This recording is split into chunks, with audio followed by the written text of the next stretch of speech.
போடியிலிருந்து கேரளா செல்லும் போடிமெட்டு மலைச்சாலையில் கடும் பனிமூட்டம் நிலவியது. போடி சுற்றுவட்டார பகுதிகளிலும் கேரள மாநிலம் இடுக்கி சுற்றுவட்டார பகுதிகளிலும் வானம் மேகமூட்டத்துடன் காணப்பட்டது. அதைத் தொடர்ந்து இரு மாநில முக்கிய நெடுஞ்சாலையான போடிமெட்டு மலைச்சாலையில் கடுமையான பனிமூட்டம் நிலவியது. சாலை எதிரே வரும் வாகனங்கள் தெரியாதவாறு பனிமூட்டம் நிலவியதால் வாகன ஓட்டிகள் சிரமத்திற்கு ஆளாகினர்.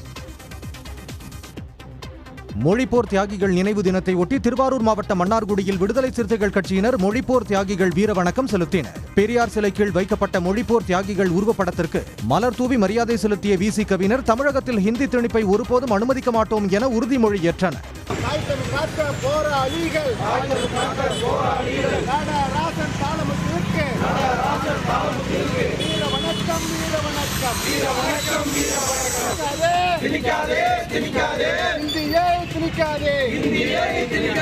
அனுமதிக்க மாட்டோம் அனுமதிக்க மாட்டோம் அனுமதிக்க மாட்டோம் அனுமதிக்க மாட்டோம் இந்தியை அனுமதிக்க மாட்டோம்.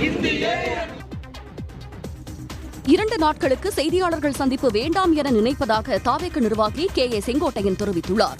ஈரோடு மாவட்டம் கோபிச்செட்டிப்பாளையத்தில் டிடிவி தினகரன் அதிமுக கூட்டணியில் இணைந்திருப்பது குறித்து கே.ஏ. செங்கோட்டையனிடம் செய்தியாளர்கள் கேள்வி எழுப்பினர்.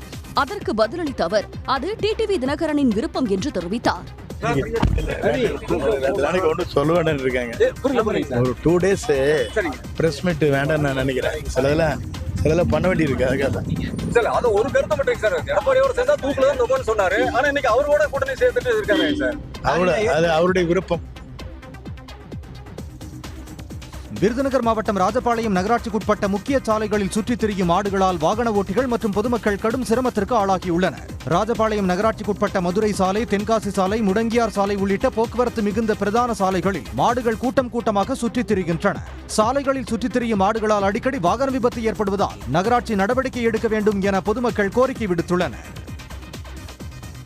77வது குடியரசு தின விழாவை ஒட்டி கொடைக்கானலில் வனத்துறை கட்டுப்பாட்டில் உள்ள தூண்பாறை, குணா குகை, பைன்மரக்காடுகள் மற்றும் ஓயர் சதுக்கம் ஆகிய சுற்றுலா தலங்களுக்கு பொதுமக்கள் கட்டணம் இன்றி அனுமதிக்கப்பட்டனர். வனத்துறையின் அறிவிப்பால் ஏராளமான சுற்றுலா பயணிகள் தூண்பாறை, குணா குகை, பைன்மரக்காடுகள் உள்ளிட்டவற்றை மகிழ்ச்சியாக சுற்றி பார்த்தனர். பேரிஜம் ஏரிக்கு செல்ல மட்டும் கட்டணம் வசூலிக்கப்பட்டது குறிப்பிடத்தக்கது.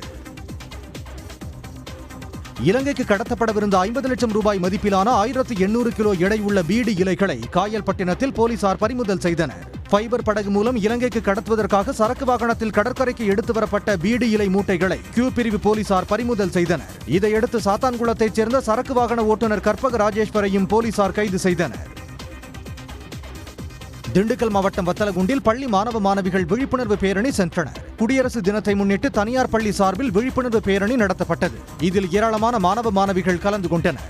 அப்போது புற்றுநோய் ஒழிப்போம், ஆரோக்கியமான சமுதாயம் படைப்போம் என்ற பதாகைகளை ஏந்தி காளியம்மன் கோயில் மெயின் ரோடு, பேருந்து நிலையம் உள்ளிட்ட முக்கிய வீதிகள் வழியாக பேரணி சென்றனர்.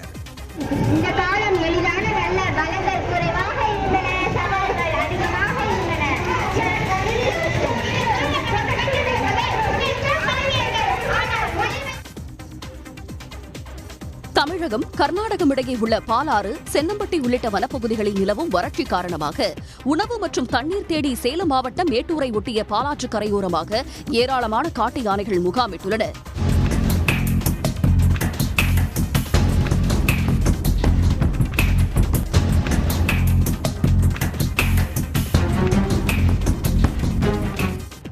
கோடைக்காலம் தொடங்குவதற்கு முன்பே பாலாறு, சென்னம்பட்டி வனப்பகுதியில் உணவு மற்றும் தண்ணீர் தட்டுப்பாடு ஏற்பட்டுள்ளது.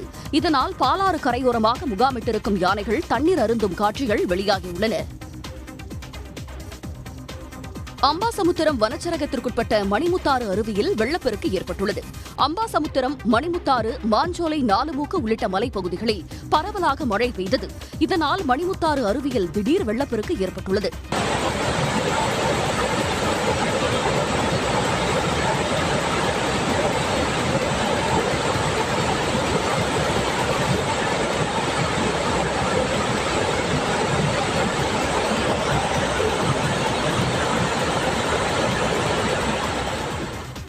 மணிமுத்தாறு அருவியில் ஏற்பட்டிருக்கும் வெள்ளப்பெருக்கு குறையும் வரை சுற்றுலாப் பயணிகள் குளிக்க விதிக்கப்பட்ட தடை தொடரும் என வனத்துறையினர் தெரிவித்துள்ளனர். தூத்துக்குடி மாவட்டம் கோவில்பட்டி அருகே பயிர்களை தனியார் நிறுவனம் சேதப்படுத்தியதாக கூறி வீடுகளில் கருப்பு கொடியேற்றி விவசாயிகள் எதிர்ப்பு தெரிவித்தனர்.